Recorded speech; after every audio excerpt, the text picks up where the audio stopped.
Welcome to Adventure Hole, the internet's answer to, is this Adventure Hole? Well, it's been a great week for the Conservatives, if by great you mean racist, and by Conservatives you mean just racist again, actually. Yes, I'm delighted to announce that this week's racist is top Tory donor Frank Hester. Ni hao. Congratulations, an Adventure Hole mouse mat and bedspread on its way to you. Yes, £10 million Conservative Party donor Frank Hester said that Diane Abbott makes him hate all black women, before going on to say she should be shot. What a massive donor. He then released a statement saying that while he accepts he might have been rude about Diane Abbott, his comments had nothing to do with the colour of her skin. What were you talking about then, her hat? To be fair to Hester, he's right, it's not racist. It's racist, misogynistic and violent. Apparently, he then tried to ring her up, which is, of course, completely inappropriate. Who rings anyone these days? It's so annoying. Keir Starmer, remember him? Then made a statement celebrating Diane Abbott's immense contribution to politics. Trailblazer as a black MP, paving the way for other people, and all that is to be applauded. Yep, he valued her so much that he sacked her. The ultimate compliment. Hester owns a £1 billion software company used by the NHS, probably why all that's going so well. Hester once invited his staff to a unicorn party where he had actual horses wearing horns. Imagine that work email coming through. That's an easy no, isn't it? Isn't it awful when billionaires try and be cool?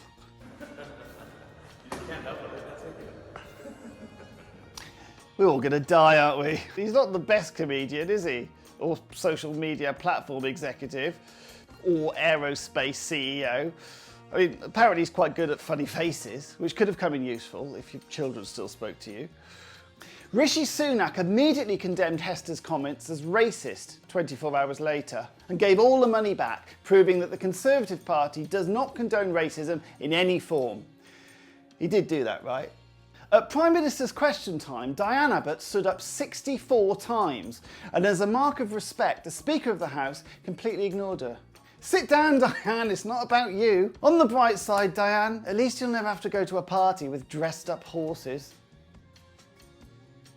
So Michael Gove has helpfully published a list of organisations he feels are extremist. You know, extremists, people who say racist, violent things. Ni hao. Don't mind Grandad, he's just being rude again. It's basically a list of groups that Gove doesn't really like. The Muslim Association of Britain, the British National Socialist Movement, Debenhams, Steve Lamacq in the Afternoons and Oat Milk. Last week, in order to quash all the conspiracy theories about Kate, the Royals released a photo, which then ironically started a load of conspiracy theories about Kate. Yes, it turns out that people all over the country felt really let down by the royal family. And, you know, you can see why. It's all very disappointing to realise that our monarchs don't have a basic grasp of graphic design. I mean, I asked Princess Anne to print off my holiday photos onto the side of a fleet of cabs, and she couldn't even do that. I mean, what do we pay them for? I mean, if there is a royal picture we should all be talking about. Oh, that's all been cleared up now anyway. Turns out he has a rare medical condition that means every time he doesn't do anything with an underage sex trafficked girl, he pays them £15 million out of court. Thug without portfolio Lee Anderson defected from the Tories to join Reform because he wanted more political freedom to be even more of a cock. In his first speech, he said he had to do a lot of soul searching. That must have taken ages. Did I have it when I left? I thought I left it with you. Damn, did I leave the bloody thing in the glove box? Party slag Lee Anderson has been a Labour councillor, a Tory MP, and is now a member of Reform. He hates Westminster political elites so much he had to get another job as one. Last week, 1,800 people watched and 110 subscribed. So if you'd like to see more of this shite, please do hit subscribe, even if it's a hate subscribe. Incidentally, if you're wondering why I'm wearing this big red nose this week, it's because I'm mentally ill.